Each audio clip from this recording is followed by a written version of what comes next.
In Matthew, he says, while he yet talked to the people, his mother and his brethren stood outside, desiring to speak with him.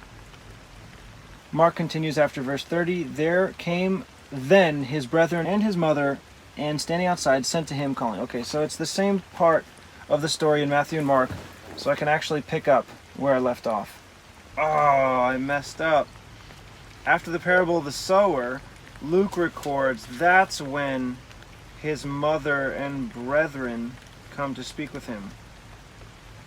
You know what? I think I remember that Luke actually, for like the first time, has that event recorded out of order, and it doesn't come after the parable of the sower. It does come after the answer to casting out demons by the power of Beelzebub, as recorded in Matthew and Mark. It's like the only time where Matthew and Mark, their timeline is taken over Luke's. Yeshua's family comes to speak with him. This is Michael Rood's note in the Chronological Gospel.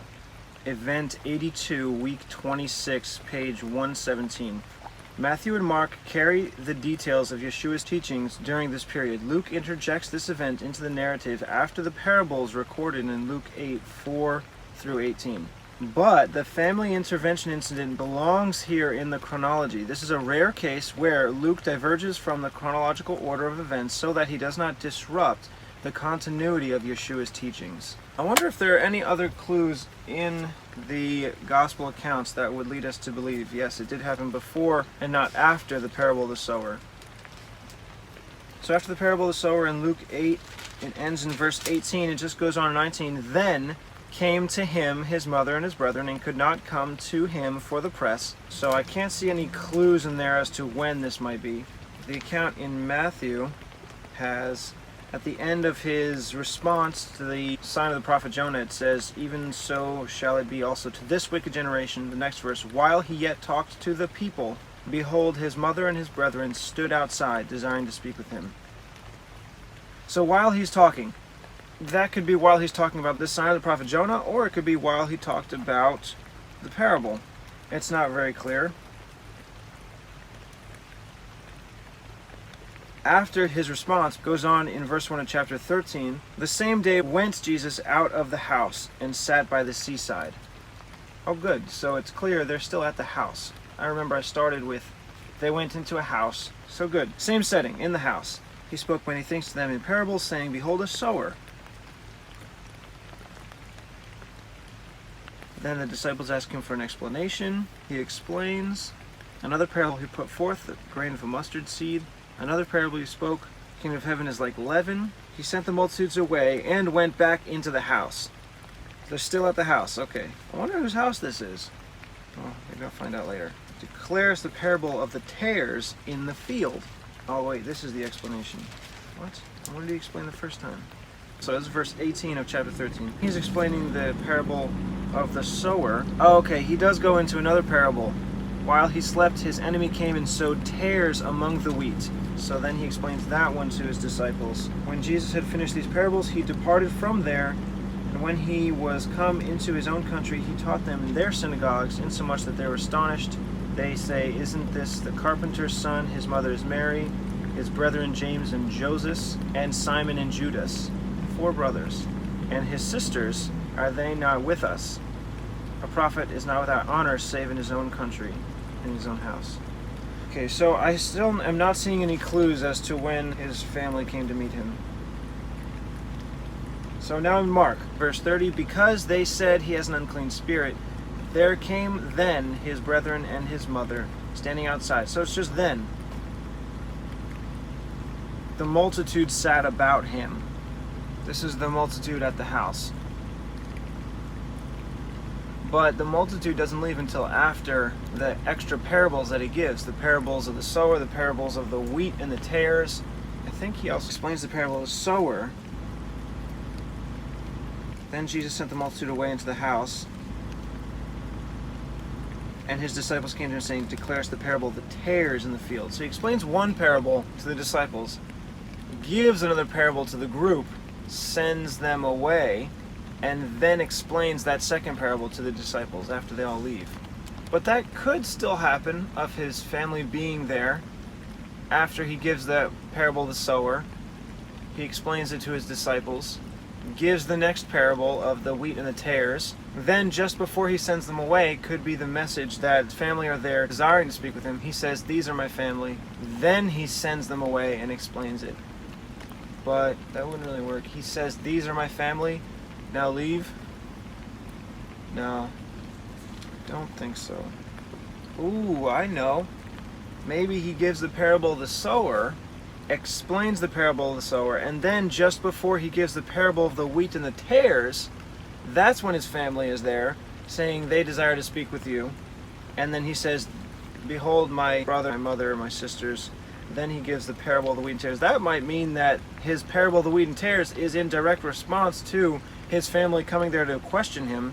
I don't know if it was like his friends earlier after he healed someone and they thought he was crazy.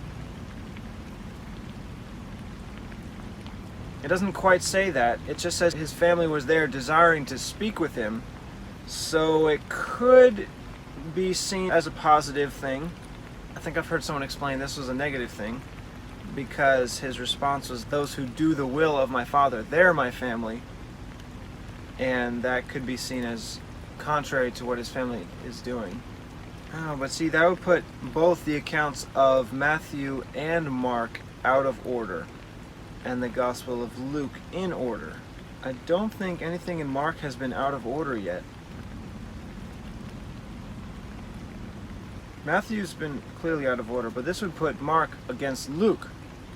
Okay, in Mark, after the parable of the sower, he explains it. "A candle's not put under a bushel. The kingdom of God is like a man who casts seed onto the ground, a grain of mustard seed. And with many such parables spoke he the word to them, as they were able to hear it." He passed over to the other side. It doesn't have him shooing away the crowd. It just goes right into he passed over to the other side. He calms the storm. So it skips over the parable of the tares. Luke, parable of the sower. He explains the parable of the sower. Then his family. And then he goes right into the ship. The parable of the tares is not in Luke. I have to include all that from Matthew. The parable of the wheat and the tares. Parable of the mustard seed. The parable of the leaven. The kingdom of heaven is like to leaven. He explains the parable of the tares. So in all these accounts, I'm not seeing any clue as to when his family would have come to ask him. So, what would fit the most? I think it would be kind of poetic if it would be right before he gives his parable of the wheat and the tares. Because earlier, when he healed that one guy and then was accused of healing by the power of Beelzebub, just before that, it said his friends were there because they thought he was crazy. And when his friends heard of it, they went out to lay hold of him, for they said he is beside himself. Beside himself, there's a note, crazy. So he's out of his mind. He's not in his mind, he's out of his mind. He's beside himself, he's crazy. It would make sense if that's what his family believes of him too. You know, I think there actually is a passage later on, I don't quite remember where one of his brothers says something that clearly shows his brothers don't believe he's the Messiah either. That really would make all the difference. So I'm going to find that and then I'll make a decision. John 7:5. For neither did his brethren believe in him. I thought I might have to read between the lines, and yet it's as clear as day. So at this point in time, that is definitely later, because John 6 is the feeding of the 5,000. And I know the feeding of the 5,000 is after all these events in Matthew, Mark, and Luke. So John 7 is even farther ahead. At this point where Jesus is healing a bunch of people and casting out demons, after his response to healing by the power of Satan, he is approached by his family. That's definitely the point where his brothers don't believe in him. The parable of the wheat and tares is not about the truth being sown and being taken from you by the devil. It's actually about unbelievers who are going to be judged later on in time at the judgment, at the end of days.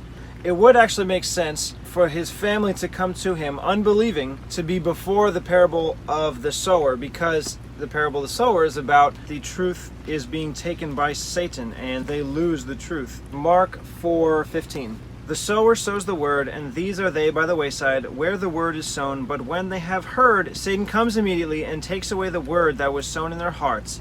Seed sown on the wayside don't believe the words they hear. They don't believe the truth, which perfectly explains the fact that Jesus is the Messiah, and yet his own family doesn't believe what he's saying throughout his life growing up. So that's fine. That's perfectly fine. That meeting would make sense to go before the parable of the sower, which is where I have it. I didn't start writing out the parable of the sower, but I did put the fact that his family came already. I just didn't include it from Luke. So at this point, I do agree with Michael Rood that for some reason Luke put that account, that story, after the parable of the sower, but it should go before, according to Matthew and Mark. So now I'm going to go back through this account and see if I would change it significantly because of how it's written in Luke.